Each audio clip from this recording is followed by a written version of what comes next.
FOA batalkan donasi 1,54 miliar rupiah untuk Agam Rinjani di tengah polemik transparansi. Platform penggalangan dana asal Brasil, FOA, secara resmi membatalkan kampanye donasi senilai 1,54 miliar rupiah untuk Agam Rinjani, pemandu lokal asal Lombok yang membantu mengevakuasi jenazah pendaki Brasil, Juliana Marins, dari jurang Gunung Rinjani. Keputusan ini diumumkan melalui Instagram Story FOA dalam bahasa Portugis pada Senin, 30 Juni 2025, menyusul gelombang kritik publik terkait transparansi pengelolaan dana.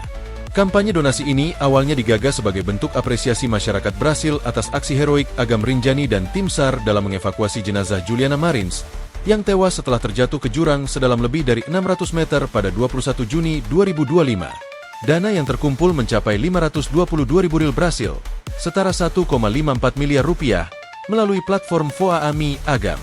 Namun, kebijakan potongan biaya administrasi sebesar 20% oleh FOA memicu kontroversi dan hujatan dari publik yang mempertanyakan transparansi dan distribusi dana.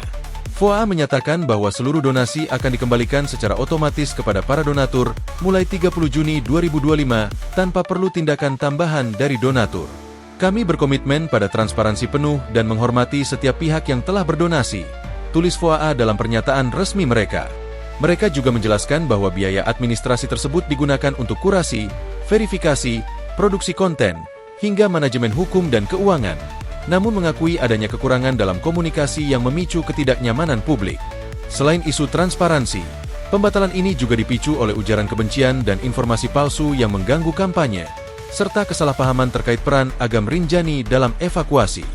FOA dan mitranya, Razoes para Acreditar, menyampaikan permintaan maaf kepada semua pihak yang merasa dirugikan atau tidak dihormati. Tujuan kami tidak pernah berubah, membantu. Kami akan terus bekerja dengan etika dan kredibilitas, tegas mereka.